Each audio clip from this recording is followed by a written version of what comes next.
ikkita. Zaraf so'zida nechta harf bor? 4 ta. 6 ta.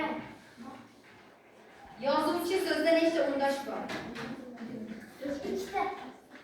Yozuvchi, 3 ta. undosh. Nima? Undosh, 4 ta.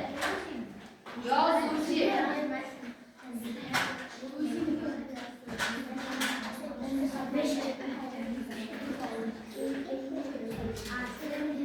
bahor so'zida nechta unli bor? Yuring. Uy so'zida nechta unli bor? Bitta. O'qituvchi so'zida nechta undosh bor?